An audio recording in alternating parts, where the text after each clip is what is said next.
मुझे नहीं पता ये क्या नया बवाल आया है। कहीं कोई शादी फिक्स नहीं हुई थी तो शादी टूटने का सवाल नहीं होता। प्लीज नहीं, बहुत ज्यादा मेरी हंसी कंट्रोल नहीं हो रही है, सॉरी। प्रयागराज महाकुंभ में साध्वी नाम से वायरल हुई हर्षा रिछारिया अब भोपाल पहुंच गई है और फिलहाल हम उनके घर में मौजूद हैं और वो भी हमारे सामने ही बैठी हुई है। तो चलिए उनसे बातचीत करते हैं कि महाकुंभ में उनका कैसा एक्सपीरियंस रहा। हर्षा जी, पहला सवाल मेरा यही है कि आप महाकुंभ जब पहुंची तो बहुत सारी वीडियोस वायरल हुई थी साध्वी नाम से, रथ पर सवार दिखी और उसके बाद में जिस तरीके से रोती हुई तस्वीरें भी आपके सामने आई थी। तो बस ये क्वेश्चन पहला, क्योंकि लोगों के भी माइंड में यही है कि आप बीच महाकुंभ से वापस भोपाल लौट गई हैं, तो कैसा आपका महाकुंभ का एक्सपीरियंस रहा और किस उद्देश्य से आप वहाँ पहुँची थी? देखिए, मैं जब महाकुंभ से निकली हूँ ना वापस आने के लिए, तो मैं अपने तीन जो प्रमुख स्नान थे सारे साधु संतों के लिए, मैं वो स्नान करके और फिर मैं वापस आई, क्योंकि मुझे आगे की ज़िंदगी भी देखनी है। तो वो करके मैं वापस आई हूँ और मेरी तबीयत क्योंकि बहुत ज़्यादा ख़राब थी तो मैं बेड रेस्ट पे थी। आज से मेरी आवाज़ निकलना शुरू हुई है। तो मेरा ओवरऑल जो एक्सपीरियंस रहा है महाकुंभ का वो बहुत अच्छा रहा है, बहुत अच्छा रहा है। और कहीं ना कहीं जब आप तो बहुत ज़्यादा खुश होते तो थोड़ा तो दुख आता ही है। हमेशा सबकी ज़िंदगी में खुशी आए ऐसा नहीं होता है। देखिए, बहुत सारी वीडियोस आपकी देखी है, इंस्टाग्राम पर देखी है, तो उसमें ऐसा लगता भी है और आपने खुद भी कहा है कि भोलेनाथ की भक्त हैं आप। आखिरी स्नान बचा है अभी महाशिवरात्रि का, तो क्या वो स्नान करने के लिए आप फिर से महाकुंभ जाएंगे? देखिए, मेरे लिए मेन वो स्नान थे जो जिनको हम शाही स्नान या अमृत स्नान बोलते हैं, ठीक है।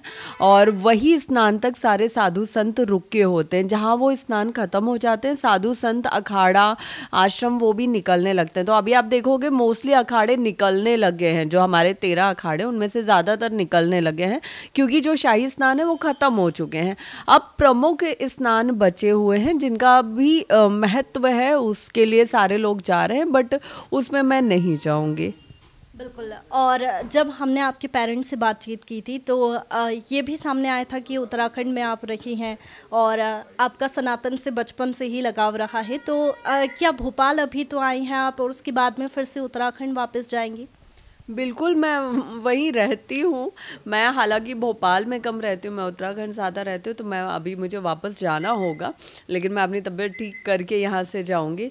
जो तमाम वीडियोस इंस्टाग्राम पर वायरल होती है, फेसबुक पर जो भी वीडियोस अब तक वायरल हुई है, उसमें तमाम तरह की आपकी वीडियोस सामने आई है। नेगेटिव भी रही है, पॉजिटिव भी रही है। तो उन वीडियोस को लेकर के आप क्या कहेंगी?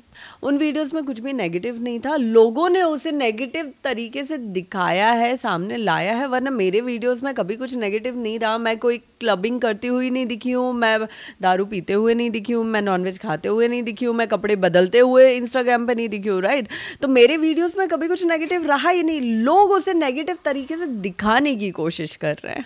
रथ में बैठी थी तो संतों का भी आक्रोश देखने को मिला था, तो वो कैसा एक्सपीरियंस आपके लिए रहा? देखिए, किसी भी रथ पे कोई भी भक्त, कोई भी बच्चा बिना गुरु आज्ञा के नहीं बैठ सकता है, ठीक है।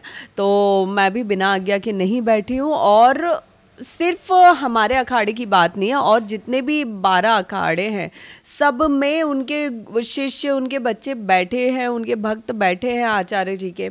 तो सिर्फ एक इंसान को टारगेट करना, और वो टारगेट कर भी कौन रहा है? 1-2 लोग ही कर रहे हैं। सब ने विरोध नहीं किया है। बहुत से 80% आप देखो तो 80 to 90% समर्थन में ही थे, सिर्फ 5 से 10% अगेंस्ट थे। तो जो समर्थन में है, हमें लगता है हमें उन पे ज़्यादा फोकस करना चाहिए। जैसा कि हमने देखा कि शादी को लेकर के भी काफ़ी चर्चा हो रही थी। शादी की एक वीडियो भी मैंने देखी थी रील्स में कि वो काफ़ी ज़्यादा वायरल हो रही थी। उसमें ऐसा था कि जिससे आपकी शादी होनी थी वो जो भी महाकुंभ में हुआ उस वजह से आपकी शादी टूट गई। तो ऐसी वीडियोस को लेकर के आप क्या कहेंगे? ये मुझे नहीं पता ये क्या नया बवाल आया है, क्योंकि मुझे ज़्यादातर चीज़ें तो आप लोगों के मीडिया के माध्यम से पता चलता है, और मेरी कहीं कोई शादी फिक्स नहीं हुई थी तो शादी टूटने का सवाल नहीं होता। और ये मुझे बहुत ज़्यादा, मेरी हंसी कंट्रोल नहीं हो रही है, सॉरी। ये जिसने भी बना के डाला है वो एक बहुत ही छोटी सोच का इंसान है, जो अपनी पब्लिसिटी के लिए, अपने फॉलोअर्स गेन करने के लिए, व्यूज़ बढ़ाने के लिए उसने इस तरह की हरकत की है। जैसा कि आप मॉडलिंग फील्ड से रही है और पहले एक्टिंग भी की है, और जैसे हमने मोनालिसा का देखा वीडियो, और उसके बाद में वे मुंबई भी पहुंच गई है फिल्म की शूटिंग के लिए, तो ऐसा कोई ऑफ़र अगर आपको आता है तो फिर आगे आपका क्या रहेगा? देखिए, मैं वो सब कर ही रही थी, वो सब छोड़ के, और फिर मैंने दूसरे रास्ते को अपनाया है, धर्म को अपनाया है, और धर्म के रास्ते पे मैं आगे चलूँगी। धर्म को जहाँ बढ़ाने का, प्रचार प्रसार करने का मौका मिलेगा, मैं हर वो काम करूँगी। बिल्कुल। और इसके साथ ही एक और सवाल की, जो तमाम तरह की वीडियोस वायरल हुई है, जटाओं को लेकर की भी बात की गई थी कि जो आपकी जटाएं हैं वो नकली है या फिर असली, तो ये सस्पेंस फिलहाल बना हुआ है, तो जटाओं को लेकर आप क्या कहेंगे? ये सस्पेंस मैं खुद, मुझे लगता है 10 बार मीडिया के माध्यम से ही खंडित कर चुकी हूँ कि मेरी जो जटाएं हैं वो आधी असली आधी नकली हैं, क्योंकि मेरे आधे तो असली बाल हैं और मेरे खुद के बाल लंबे थे, और आधे में मैंने जटाओं को लगवाया है, जो मुझे लगता है काफ़ी अच्छी लग रही है।